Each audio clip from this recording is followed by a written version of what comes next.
بڑی اہم آیت آ رہی ہے سورۃ الاعراف کی آیت نمبر 6. یہ تو متقاضی ہے کہ پورا گھنٹہ گفتگو کی جائے، لیکن اس کے اوپر الگ سے میری کئی ایک ویڈیوز ریکارڈ ہیں. کیا انبیاء اکرام کا بھی قیامت کے دن حساب ہوگا؟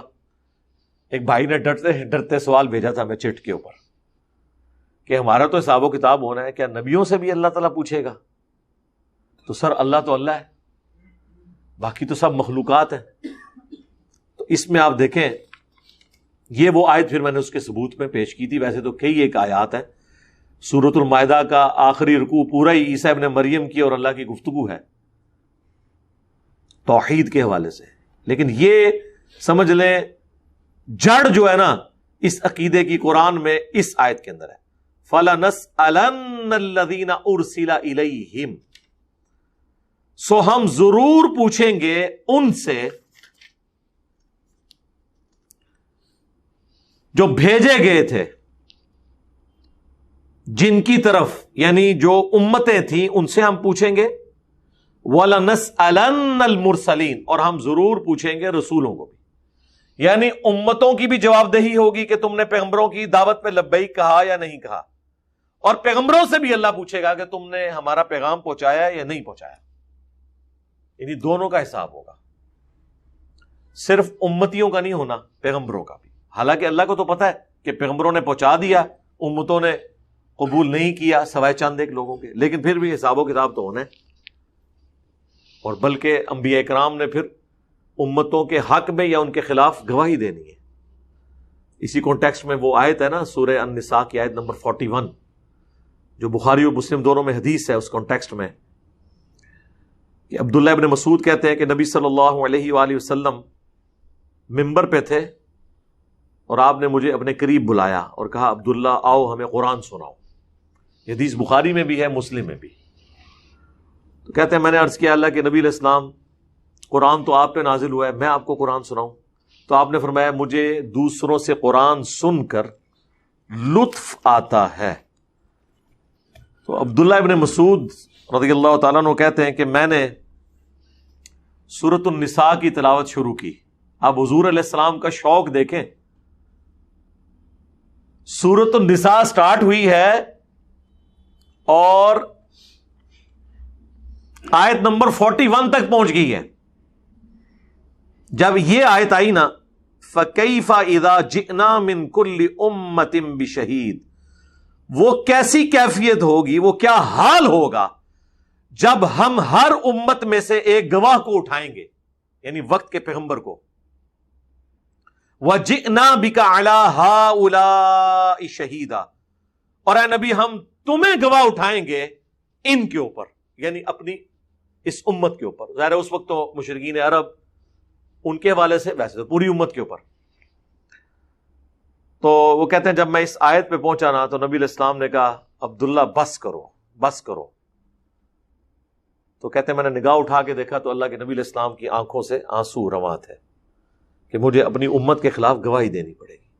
وقال الرسول یا رب ان قوم اتخذوا هذا القرآن مہجورا، رسول اللہ شکایت کریں گے کہ اے اللہ میری قوم نے قرآن کو پیٹھ کے پیچھے ڈال دیا تھا.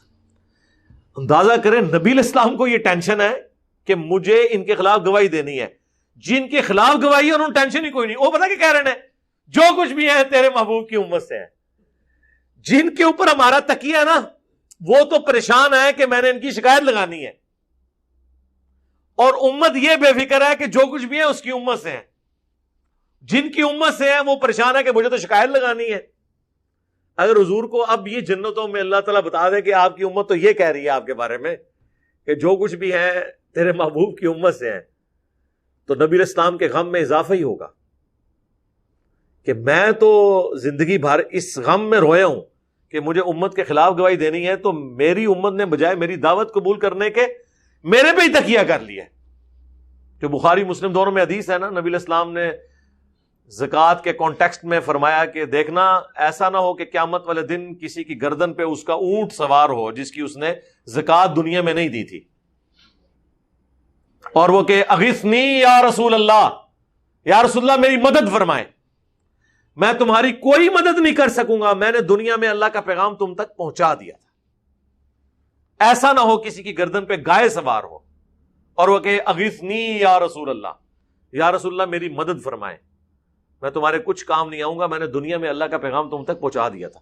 پھر آپ علیہ السلام نے ایک ایک چیز گنوائی اس حوالے سے، اور یہ اغثنی یا رسول اللہ اس حدیث میں الفاظ ہیں جس کا بیج انجمن طلباء اسلام بریلویوں کی جماعت ATI، جس کی ابھی باقیات الصالحات وہ اسلامیہ یونیورسٹی بہاولپور میں رہ گئی ہے، باقی تو پورے ملک سے وہ ختم ہو چکی ہے، ہم بھی بچپن میں لگایا کرتے تھے اغثنی یا رسول اللہ، یا رسول اللہ میری مدد فرمائے۔ یہ پوری حدیث یہ ہے کہ جدو اسی کہیں گے نا تو اللہ نبی کہیں گے میں نے تیرے کوئی کام نہیں آنا، میں نے دنیا میں پیغام پہنچا دیا تھا۔ یعنی آپ دیکھیں بات جدھر یہ موجود ہے کچھ اور اس میں لکھا ہوا ہے، انہوں نے کچھ اور نکال لیا۔ بخاری اور مسلم دونوں میں حدیث ہے، اے میری بیٹی فاطمہ میرے مال سے جو کچھ لے لینا ہے وہ لے لو دنیا میں، آخرت میں اگر اللہ کے حضور پکڑی گئی تو میں تمہارے کچھ کام نہیں آؤں گا۔ بلکہ پوری حدیث تو اس طرح نبی علیہ السلام نے پہلے اپنے چچا کو کہا، پھر اپنی پھوپھی کو کہا، ایک ایک رشتہ دار کو۔ وہ سورہ الشعراء کی آیات نازل ہوئی نا کہ آپ اپنے قریبی رشتہ داروں کو ڈر سنائیے، رسول علیہ السلام نے کہا اے نبی کے چچا عباس میرے مال سے جو کچھ لینا ہے لے لے، اگر اللہ نے تجھے پکڑ لیا میں تیرے کچھ کام نہیں آؤں گا۔ اے اللہ کے نبی کی پھوپھی صفیہ میرے مال سے جو کچھ لینا ہے وہ لے لے، ایک ایک کا نام لیا۔ اس کے اینڈ پہ آتا ہے کہ اے نبی کی بیٹی فاطمہ، سب سے جگری رشتہ یہی ہو سکتا تھا نا، جو کچھ لینا ہے لے لے، لیکن آخرت میں اگر اللہ نے پکڑ لیا میں تیرے کچھ کام نہیں آؤں گا۔ تو نبی علیہ السلام تو امت کو بتا گئے۔ بخاری مسلم دونوں میں یوم النحر کا جو خطبہ ہے حجۃ الوداع کے موقع پر، یوم عرفہ کا خطبہ بھی آیا ہے مسلم شریف میں، اور بخاری مسلم دونوں میں اس سے اگلے دن آپ نے قربانی کے دن جو خطبہ دیا ہے نا منا کے میدان کے اندر، ایک تو عرفات والا ہے نا، ایک منا والا ہے، وہ بڑا تفصیلی ہے جو آپ نے عید والے دن دیا تھا منا کے میدان کے اندر، اسے کہا جاتا ہے یوم النحر کا خطبہ۔ وہ بخاری میں بھی ہے، مسلم میں بھی ہے، مشکات میں بھی آپ کو حج والے چیپٹر میں مل جائے گا، جس میں آپ علیہ السلام نے فرمایا کہ زمانہ گھوم گھما کر وہیں پر واپس آ گیا ہے کہ جہاں پر اللہ تعالیٰ نے اس زمانے کو تخلیق کیا تھا کہ سال کے 12 مہینے ہیں جن میں سے 4 حرمت والے ہیں۔ وہ مشرکین عرب جو جنگیں لڑنوں کے چکر میں ان مہینوں کو آگے پیچھے کر دیتے تھے نا، تو وہ اتنی دفعہ آگے پیچھے کیا کہ وہ آئٹریشنز پرفارم ہو کے اپنی اصلی جگہ پہ آ گیا جس سال نبی علیہ السلام نے حج کیا۔ اور پھر آپ علیہ السلام فرمایا کہ آج کا دن کون سا ہے؟ صحابہ نے کہا اللہ اور اس کا رسول بہتر جانتے ہیں۔ حالانکہ صحابہ کہتے ہیں ہمیں پتا تھا، لیکن ہمیں گمان ہوا کہ شاید اللہ کے نبی علیہ السلام آج کے دن کا کوئی اور نام رکھتے ہیں۔ فرمایا یہ مہینہ کون سا ہے؟ سب نے کہا اللہ اور اس کا رسول بہتر جانتے ہیں۔ یہ شہر کون سا ہے؟ سب نے کہا اللہ اور اس کا رسول بہتر جانتے ہیں۔ پھر نبی علیہ السلام نے پوچھا کہ کیا یہ یوم النحر قربانی کا دن نہیں ہے؟ سب نے کہا بھلا یا رسول اللہ۔ کیا یہ ذوالحجہ کا حرمت والا مہینہ نہیں ہے؟ سب نے کہا بھلا یا رسول اللہ۔ کیا یہ شہر مکہ نہیں ہے حرمت والا؟ بھلا یا رسول اللہ صلی اللہ علیہ وآلہ وسلم۔ آپ نے فرمایا جس طرح یہ مہینہ آج کا دن اور یہ شہر اللہ کے حضور عزت اور حرمت والا ہے نا، اسی طرح ایک مؤمن کے لیے دوسرے مؤمن کی جان، مال، عزت، آبرو، حرمت ہے۔ اب خانہ کعبے کی توہین کا کوئی نہیں سوچتا، لیکن کسی کے حق دبا لینے کو لوگ چھوٹا گناہ سمجھتے ہیں۔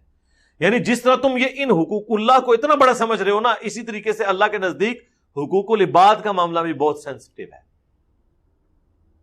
پھر آپ نے فرمایا جب قیامت والے دن اللہ تم سے میرے بارے میں پوچھے گا کہ میں نے کیا اپنے رب کا پیغام تم تک پہنچا دیا، تو تم کیا جواب دو گے؟ سب نے کہا یا رسول اللہ آپ نے پیغام پہنچا دیا، آپ نے حق ادا کیا، آپ نے ہماری بڑی خیر خواہی فرمائی۔ پھر نبی علیہ السلام نے 3 دفعہ آسمان کی طرف انگلی کی اور پھر صحابہ کی طرف، اللہم اشہد، اللہم اشہد، اللہم اشہد، اے اللہ گواہ رہنا، گواہ رہنا، گواہ رہنا، یہ مان رہے ہیں اس بات کو کہ میں نے تیرا پیغام ان تک پہنچا دیا، کیونکہ اللہ کے نبی کو پتا تھا کہ مجھ سے بھی اللہ نے پوچھنا ہے، فَلَنَسْأَلَنَّ الَّذِينَ أُرْسِلَ إِلَيْهِمْ وَلَنَسْأَلَنَّ الْمُرْسَلِينَ۔ پھر نبی علیہ السلام نے فرمایا کہ اب یہ تمہاری ذمہ داری ہے کہ جو پیغام تم تک پہنچا ہے ان لوگوں تک پہنچا دو جو یہاں پر موجود نہیں ہے، اور بسا اوقات جسے بات پہنچائی جا رہی ہوتی ہے وہ زیادہ یاد رکھنے والا ہوتا ہے بنسبت اس کے کہ جو بات پہنچا رہا ہوتا ہے. اور یہ بات پھر صحیح ثابت ہوئی. جن لوگوں تک دین اسلام کی دعوت پہنچی انہوں نے زیادہ شد و مت کے ساتھ اسے قبول کیا. آج بھی آپ دیکھ لیں دنیا میں 80% مسلمان جو ہے نا وہ نان عرب ہیں. عرب تو 20% ہے جن کی زبان میں نازل ہوا تھا. اس وقت بھی آلموسٹ 1.5 کروڑ عربی ایسے ہیں جن کی زبان بائی برتھ عربک ہے لیکن وہ کرسچن ہے. نہیں ہدایت ملی، آج تک نہیں ملی بھی، ان کی زبان کے اندر ہے. اجمیوں کو اللہ نے ہدایت دے دی. حدیث کی ساری کتابیں آپ کو جو جتنی مین سٹریم کی ہیں یہ سب نان عربک لوگ ہیں. امام بخاری جو ہے وہ رشیا کے رہنے والے تھے. امام مسلم ایران کے رہنے والے، آج بھی نیشا پور جگہ ہے. امام ترمذی ابو داؤد افغانستان سے. اندازہ کریں آپ، یہ سب لوگ یعنی نان عربک ہیں اور اللہ نے ان کے ذریعے کام لیا ہے. تو یہ بات پوری ہوئی ہے. تو نبی صلی اللہ علیہ وآلہ وسلم نے یہ بات منوا لی. اس کانٹیکسٹ میں ایک اور حدیث بھی ہے صحیح بخاری میں کہ قیامت والے دن نوح علیہ السلام کی قوم یہ کہے گی کہ ہمارے پیغمبر نے ہم تک توحید کی بات پہنچائی نہیں ہے. وہ انکار کر دے گی. عذاب دیکھ کے یہ حالت ہوگی کہ وہ کہیں گے چلو یہ بھی ایک بہانہ کر کے دیکھ لیں. ٹھیک ہے، لیکن پھر بخاری کے الفاظ ہیں کہ نبی صلی اللہ علیہ وآلہ وسلم کہتے ہیں کہ حضرت نوح علیہ السلام کے حق میں میری امت گواہی دے گی کہ نوح علیہ السلام نے پیغام پہنچا دیا تھا. کیونکہ قرآن میں تو حضرت نوح علیہ السلام کا ذکر کتنے شد و مد کے ساتھ ہے. سورۃ الاعراف میں بھی پہلی جو تفصیل ہے وہ حضرت نوح علیہ السلام کی آئے گی کہ انہوں نے کتنی محنت کے ساتھ. پھر سورہ نوح میں تو کیا سوز و گداز ہے. تو امت محمدیہ یہ گواہی دے گی کہ نوح علیہ السلام نے پیغام پہنچا دیا تھا. اس لیے یہ امت بھی گواہ ہے. حاضر و ناظر نہیں، سرکار گواہ ہے. اور وہ گواہی کس بنیاد پہ دے گی؟ قرآن کی وجہ سے. اس امت نے تو نہیں دیکھا ہوا نوح علیہ السلام کو، نہ انہیں دعوت و تبلیغ دیتے ہوئے. ٹھیک ہے، قرآن کی بنیاد پہ گواہی دے گی یہ امت. سورۃ البقرہ کی آیت نمبر 142 اور 143 کے کانٹیکسٹ میں یہ حدیث صحیح بخاری کے اندر موجود ہے. تو انبیاء اکرام کا بھی حساب ہونا ہے اور ان کے ماننے والوں